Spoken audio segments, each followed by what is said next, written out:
Sa first game, TNT kontra Titan Ultra and makikita agad natin yung hindi pagbaba ni Bolbol on defense. Biruin mo, first possessions pa lang, opening frame and ayun, take advantage si Gilmore para sa easy 2 points. Pero on offense, no question talaga sa kanyang kayang gawin ni Bolbol. Ang hirap bantayan, ganyang kalaki na may guard skill. Anong gagawin ni Javillonar dito, 'di ba? Parang naging sagutan lang din ng basket yung both sides kasi si Gilmore with the attack, no challenge. Ganun din for TNT, magke-create si Bolbol and walang makaka-stop sa kanya. Dito nga, kahit si Sahonia is kayang atakihin yung defense ni Bolbol. Bakit niya iisipin yung corner shot ni Paolo, 'di ba? Wala ba siya sa scouting report before the game? Mas threat yung drive ni Sahonia. So, he needs to cover it up, block it. So, ayun, watching expedition for the 2 points. Again, on offense, you cannot simply stop Bolbol. Masakit man sabihin, pero we really need to play physical on him. Pero, hindi yung sadyang manakit just yung alam mo yun, yung mga body bump to make him uncomfortable. So, pangit man sa mata ng iba, pero it is what it is. Deadly din naman yung Titan, lalo kung yung shot making ni Munzon is gagana. Tapos, eto nga, yung transition, sobrang hina ng TNT sa transition defense. Mas nauuna pang bumaba yung import ng Titan kesa kay Bolbol. Sobrang layo ng difference nila in terms of effort. Balik sa offense ng TNT, so yun, Bolbol, if iiwasan lang ng Titan yung mga ganito, may hirapan din talaga silang lumayo. Pero, you want this if you are Titan. Nawawala yung TNT basketball. Walang drive, kick out game nila Isa lang yung naglalaro sa loob ng court. And lagi kong sinasabi sa inyo, hindi sustainable yung ganyan full game. Depende if may tutulong sa kanya sa latter part. And kung sobrang lakas niya na talaga. If mangyari man yan. So, sinusulat ko kasi, in-game. So, hindi ko alam yung mangyayari sa fourth.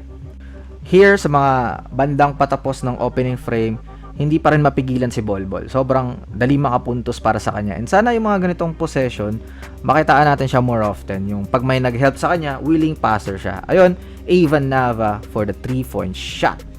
Pero dinadaan ng Titan Ultra sa sipag, steal by Flores para makakuha pa sila ng puntos para tapusin ang quarter. Sa second quarter, ganun pa rin yung nangyayari. Sagutan yung both imports, kayang puntosan ni Gilmore yung defense ng TNT kasi parang wala namang help defender, and for Bolbol, wala sobrang hirap talagang pigilan. Kumbaga kung ano yung tinatamad niya sa defense, bawing-bawi sa offense. What more sana kung sobrang sipag niya on defense. Sobrang unstoppable siguro. Mala Wemby talaga. Ayan lang yung pinag-separate nilang dalawa Yung love for the game ni Wemby is ibang klase. Tapos, nag-take advantage yung Titan nung nag-all-Filipino lineup yung TNT. Flores posting up 2 points. And then sa transition, masipag talaga si Gilmore kahit papano Slam dunk para sa kanya. Tapos ayun, mainit na siya. Wala namang super makaka-stop sa kanya sa scoring. Gilmore for the 3-point shot.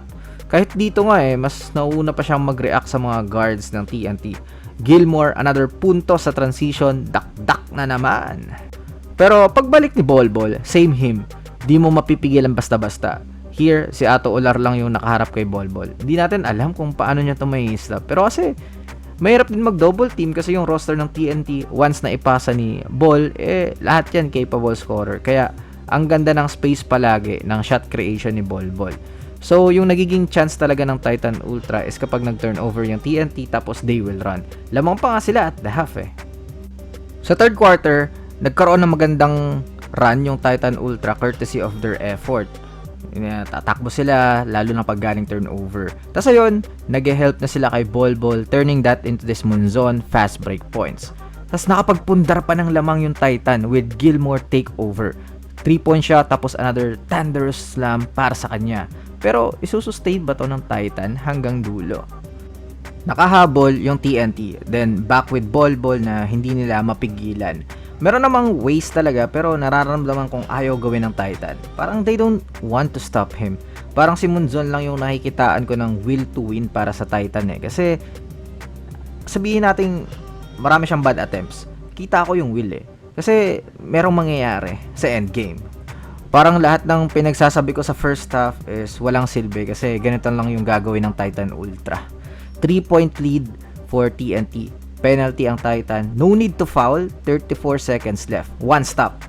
Tapos biglang magpa-foul si Franyo na sinadya. Like, bakit, 'di ba? Ayokong maniwala sa mga naririnig ko about sa team na to. Pero, with this possession, nakakawalang gana. Ayun, panalo ang TNT. Wala nang further details, pero it is sick to watch this team.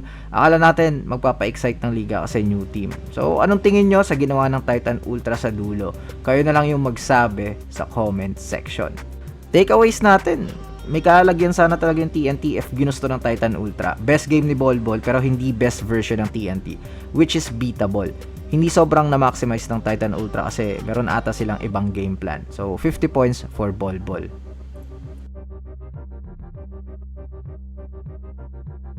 Sa second game, Ginebra versus Terra Firma. And in full display agad yung ball movement offense ng Ginebra. Triangle in the left wing, papunta kay RJ Abarientos para sa 3-point shot. And I want to comment early yung laro ni RJ this conference. Parang next level yung shooting niya. He is doing it on a consistent basis. Tipong wala siyang off night. Kung meron man, may napapasok pa rin. Feel ko ang underrated ng kanyang growth na hindi masyadong napapansin ng liga. Maybe because of the hype ng mga imports. Ginebra din kasi agad yung nakapag-set ng tone. Tipong yung body language ng Terra Firma is ibang-iba talaga. Kahit sa transition defense is less effort. Ginebra with another run. Pero nabubuhay naman ng Jeep kahit papaano courtesy of Ali and Jerick Amnisi. Pero again, pagbalik sa Ginebra, RJ Abarientos with this hot shooting from the outside. Bang! Tsaka ibang klase talaga si Brownlee. Unselfish din talaga. Pag may help, move the ball hanggang malibre sa Scotty for the 3-point shot. Sa second quarter, naging quarter to na Justin Brownlee, letting him cook against JM Bravo in the post and won. Tapos ayun, hinayaan lang din talaga ng Terra Firma na mag-operate si JB against Bravo on a one-on-one. Pero kasi yun nga, pumapasa sa JB kaya nag-hesitate yung mga players to help. Another 2 points para kay Brownlee. Here, hindi mo alam kung pagod ba si Ali kasi yung pag-close out niya pa lang parang he doesn't want to eh. Brownlee 3-point shot. Dito naman, nakita nyo si Brownlee sa side nyo. Pero why would you double team Ralph Koo? And he is driving. Yung reads na lang talaga sana. Hindi naman kilala si Koo bilang slasher pero they commit, leaving Brownlee for another 3-point shot. Dito, si Allen na yung initial defender pero ang slow ng reaction niya kaya simple action lang, libre na naman si Brownlee para sa outside. Sa third quarter, parang dito na magseselyo yung Ginebra. Inumpisahan agad ni Brownlee with the drive to the basket, 2 points. Tsaka sana laging ganito si Scotty para mas deadly sila. Consistent catch and shoot from Brownlee. Tendency niya kasi before, fake tapos drive then pasa niya ulit sa libre. Pero it's nice to see him hitting this kind of shots. Tapos sinamahan pa ni Stephen Holt na isa pang outside shot para makuha na yung momentum. Here, dito magsisimula yung downfall ng Jeep. After ng turnover ni Ali, makikita nating naka-shoulder down na sila and wala nang pake sa fast break. Abarientos 2 points. And after this alley-oop pass ni RJ to Justin Brownlee, alam nating it's over na. Natapos ang laro 111-103. Brownlee with 28 points, tig 17 points naman si RJ at Holt, 14 points lang kay Ali but 27 points from Jerick Amnisi. Nawala yung energy ng Jeep from their first 3 games and that's all for today. See you in the next upload. Bye-bye.